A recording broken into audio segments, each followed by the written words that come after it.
अस्सलामुअलैकुम सारे भरावां नूं वीरां नूं जिहड़े कोई सज्जण बेली वीडियो वेख रहे ने सब नूं।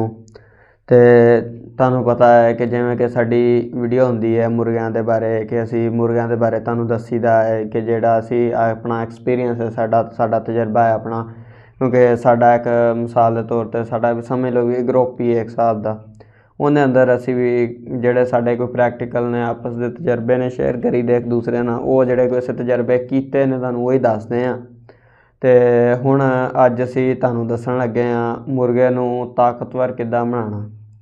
ਮਸਲਨ ਕਿ ਸਿਹਤਮੰਦ ਮੁਰਗਾ ਹੋਵੇ ਜਿਹੜਾ ਅਗਰ ਜਿਸਮ ਜਿਹੜਾ ਨਾ ਮੁਰਗੇ ਦਾ ਸਹੀ ਫਿੱਟ ਹੋਵੇ ਅਤੇ ਉਹ ਤੁਸੀਂ ਕਿਸ ਤਰ੍ਹਾਂ ਬਣਾ ਸਕਦੇ ਜਿਸ ਤਰ੍ਹਾਂ ਦਾ ਮੁਰਗਾ ਕਿ ਵੇਖਣ ਨੂੰ ਤਾਕਤਵਰ ਲੱਗੇ। ਅਤੇ ਉਹ ਤੁਹਾਨੂੰ ਅੱਜ ਦੱਸਣ ਲੱਗੇ ਹਾਂ। ਜਿਵੇਂ ਕਿ ਤੁਹਾਨੂੰ ਪਤਾ ਹੈ ਕਿ ਇਹ ਵੀਡੀਓ ਹੁੰਦੀਆਂ ਨੇ ਅਨਾੜੀਆਂ ਵਾਸਤੇ, ਨਵੇਂ ਸ਼ੌਕੀਨਾਂ ਵਾਸਤੇ, ਕਿਉਂਕਿ ਪੁਰਾਣਿਆਂ ਨੂੰ ਤਾਂ ਅੱਗੇ ਹੀ ਪਤਾ ਹੁੰਦਾ। ਇਸੇ ਤਰ੍ਹਾਂ ਅੱਜ ਹੁਣ ਤੁਹਾਨੂੰ ਦੱਸਣ ਲੱਗੇ ਹਾਂ ਕਿ ਮੁਰਗਿਆਂ ਨੂੰ ਤਾਕਤਵਰ ਕਿਸ ਤਰ੍ਹਾਂ ਬਣਾਇਆ ਜਾਵੇ, ਸਿਹਤਮੰਦ ਕਿਸ ਤਰ੍ਹਾਂ ਬਣਾਇਆ ਜਾਵੇ। ਅਤੇ ਵੀਡੀਓ ਤਾਂ ਅਸੀਂ ਹੁਣ ਸ਼ੁਰੂ ਕਰਦੇ ਹਾਂ, ਲੇਕਿਨ ਇਹ ਹੈ ਕਿ ਤੁਸੀਂ ਵੀਡੀਓ ਪੂਰੀ ਵੇਖ ਕੇ ਜਾਣੀ ਹੈ, ਅੱਧ 'ਚੋਂ ਨਹੀਂ ਜਾਣਾ, ਕਿਉਂਕਿ ਐਂਡ ਤੱਕ ਤੁਹਾਨੂੰ ਕੋਈ ਨਾ ਕੋਈ ਗੱਲ ਜਿਹੜੀ ਨਾ ਮਿਲੇਗੀ ਐਸੀ ਕਿ ਜਿਹੜੀ ਹੋ ਸਕਦਾ ਕਿਸੇ ਪੁਰਾਣੇ ਸ਼ਿਕਾਰੀ ਨੂੰ ਵੀ ਨਾ ਪਤਾ ਹੋਵੇ। ਇਸ ਲਈ ਹੋ ਸਕਦਾ ਹੈ ਕਿ ਉਹਨੂੰ ਨਾ ਪਤਾ ਹੋਵੇ, ਤੁਹਾਨੂੰ ਸੁਣਨੀ ਚਾਹੀਦੀ, ਲੇਕਿਨ ਫਿਰ ਵੀ ਐਂਡ ਤੱਕ ਜ਼ਰੂਰ ਵੇਖ ਕੇ ਜਾਣਾ। ਅਤੇ ਜੇ ਤੁਸੀਂ ਹੋਰ ਇਸ ਤਰ੍ਹਾਂ ਦੇ ਵੀਡੀਓ ਦੇਖਣਾ ਚਾਹੁੰਦੇ ਜੇ, ਹੋਰ ਕੋਈ ਨਵੇਂ ਇਲਾਜ, ਕੋਈ ਹੋਰ ਚੀਜ਼ਾਂ ਐਸੀਆਂ ਕਿ ਜਿਹੜੀਆਂ ਤੁਹਾਨੂੰ ਨਹੀਂ ਪਤਾ ਤੁਸੀਂ ਸਿੱਖਣਾ ਚਾਹੁੰਦੇ ਜੇ, ਉਹ ਤੁਸੀਂ ਸਾਡੇ ਚੈਨਲ 'ਤੇ ਵਿਜ਼ਿਟ ਕਰ ਲਵੋ ਅਤੇ ਉੱਥੋਂ ਵੀਡੀਓ ਦੇਖੋ। ਵੀਡੀਓ ਨੂੰ ਲਾਈਕ ਜ਼ਰੂਰ ਕਰਨਾ, ਕਮੈਂਟ ਕਰਨਾ ਅਤੇ ਸਬਸਕ੍ਰਾਈਬ ਚੈਨਲ ਨੂੰ ਕਰ ਲੈਣਾ। ਅਤੇ ਜੇ ਤੁਸੀਂ ਕਿਸੇ ਤੁਹਾਡੇ ਹੋਰ ਦੋਸਤ ਨੂੰ, ਯਾਰ ਬੇਲੀ ਨੂੰ ਕੋਈ ਜ਼ਰੂਰਤ ਹੈ ਅਤੇ ਤੁਸੀਂ ਉਹਨੂੰ ਵੀ ਵੀਡੀਓ ਸੈਂਡ ਕਰੋ ਅਤੇ ਤਾਂ ਕਿ ਉਹਨੂੰ ਵੀ ਫਾਇਦਾ ਹੋਵੇ। ਹੁਣ ਵੀਡੀਓ ਦਾ ਆਗਾਜ਼ ਕਰਦੇ ਹਾਂ ਕਿ ਤੁਸੀਂ ਕੀ ਕਰਨਾ। ਤੁਸੀਂ ਲੈਣਾ ਹੈ 1 ਕਿਲੋ ਗੰਦਮ ਯਾਨੀ ਕਿ ਕਣਕ। 1 ਕਿਲੋ ਤੁਸੀਂ ਉਹ ਲੈ ਲੈਣੀ ਹੈ। ਅਤੇ ਉਸ ਤੋਂ ਬਾਅਦ ਤੁਸੀਂ 1 ਕਿਲੋ ਚਣੇ ਲੈ ਲੈਣੇ ਨੇ, ਕਾਲੇ ਚਣੇ। ਉਸ ਤੋਂ ਬਾਅਦ 50 ਗ੍ਰਾਮ ਤੁਸੀਂ ਲੈ ਲੈਣੀ ਹੈ ਮਿਸ਼ਰੀ ਅਤੇ 50 ਗ੍ਰਾਮ ਲੈ ਲੈਣੇ ਨੇ ਸੌਂਫ।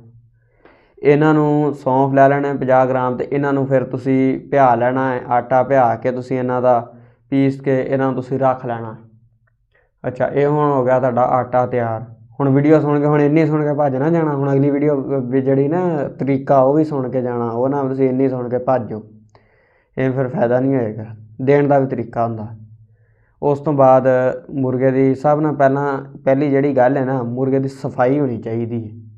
ਪੇਟ ਦੀ ਸਫਾਈ ਹੋਣੀ ਚਾਹੀਦੀ, ਕੋਈ ਮਲੱਪ, ਕੋਈ ਕੀੜੇ ਵਗੈਰਾ ਉਹਦੇ ਅੰਦਰ ਨਾ ਹੋਣ। ਮੁਰਗਾ ਅੰਦਰੋਂ ਫਿੱਟ ਹੋਵੇ, ਸਿਰਫ ਬਾਹਰੋਂ ਜੁੱਸਾ ਬਣਾਉਣਾ ਹੋਵੇ ਉਹਦੇ ਲਈ ਖੁਰਾਕ ਕੰਮ ਕਰੇ। ਕਿ ਅੰਦਰੋਂ ਜੇ ਮੁਰਗਾ ਫਿੱਟ ਨਹੀਂ ਨਾ ਹੈਗਾ ਤਾਂ ਉਹਦੇ ਲਈ ਫਿਰ ਕੰਮ ਨਹੀਂ ਕਰਨੀ।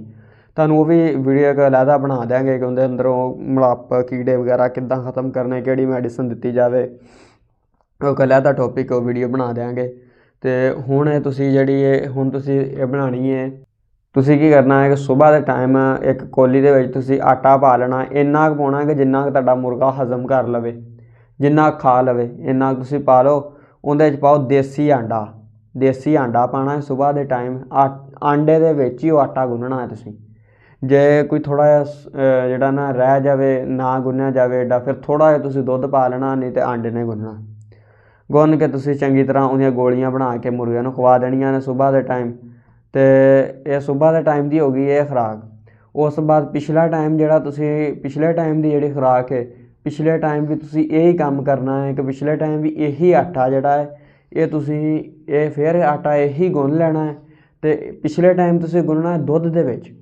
ਪਿਛਲੇ ਟਾਈਮ ਦੁੱਧ ਦੇ ਵਿੱਚ ਗੁੰਨੋ ਅਤੇ ਦੁੱਧ ਦੇ ਵਿੱਚ ਗੁੰਨਣ ਤੋਂ ਬਾਅਦ ਉਹਨੂੰ ਫਿਰ ਪਿਛਲੇ ਟਾਈਮ ਵੀ ਗੋਲੀਆਂ ਬਣਾ ਕੇ ਅਤੇ ਖਵਾ ਦਿਓ। ਅਤੇ ਇਨਸ਼ਾ ਅੱਲਾਹ ਤਾਲਾ ਤੁਹਾਡਾ ਮੁਰਗਾ ਜਲਦੀ ਤੋਂ ਜਲਦੀ ਗਰੋਥ ਕਰੇਗਾ। ਇਨਸ਼ਾ ਅੱਲਾਹ ਜਲਦੀ ਆਪਣਾ ਹੱਡੀ ਜਿਹੜੀ ਨਾ ਉਹ ਕਵਰ ਕਰ ਜਾਏਗਾ, ਸੀਨਾ ਜਿਹੜਾ ਨਾ ਭਰ ਜਾਏਗਾ, ਫਿੱਟ ਹੋ ਜਾਏਗਾ ਤੁਹਾਡਾ ਮੁਰਗਾ। ਅਤੇ ਤੁਸੀਂ ਇਸ ਤਰ੍ਹਾਂ ਦੀ ਜੇ ਹੋਰ ਵੀਡੀਓ ਵੇਖਣਾ ਚਾਹੁੰਦੇ ਸਾਡਾ ਚੈਨਲ ਸਬਸਕ੍ਰਾਈਬ ਕਰ ਲੈਣਾ, ਵੀਡੀਓ ਨੂੰ ਲਾਈਕ, ਸ਼ੇਅਰ, ਕਮੈਂਟ ਜ਼ਰੂਰ ਕਰਨਾ ਅਤੇ ਅੱਗੇ ਵੀ ਸ਼ੇਅਰ ਕਰ ਦੇਣਾ। ਚਲੋ ਇਨਸ਼ਾ ਅੱਲਾਹ ਜੇ ਤੁਹਾਨੂੰ ਕੋਈ ਹੋਰ ਇਸ ਤਰ੍ਹਾਂ ਦੀ ਕੋਈ ਟੋਪਿਕ 'ਤੇ ਵੀਡੀਓ ਚਾਹੀਦੀ ਹੈ, ਕੋਈ ਹੋਰ ਬਿਮਾਰੀ ਦਾ ਬਾਰੇ ਜਾਂ ਕੋਈ ਹੋਰ ਚੀਜ਼ ਦੇ ਬਾਰੇ, ਤੁਸੀਂ ਕਮੈਂਟ ਸੈਕਸ਼ਨ ਦੇ ਵਿੱਚ ਕਮੈਂਟ ਕਰ ਸਕਦੇ ਜੇ। ਅਤੇ ਬਾਕੀ ਅਗਲੀ ਵੀਡੀਓ ਦੇ ਵਿੱਚ ਮੁਲਾਕਾਤ ਹੋਏਗੀ ਇਨਸ਼ਾ ਅੱਲਾਹ। ਖੁਦਾ ਹਾਫਿਜ਼ ਸਾਰੇ ਭਰਾਵਾਂ ਨੂੰ।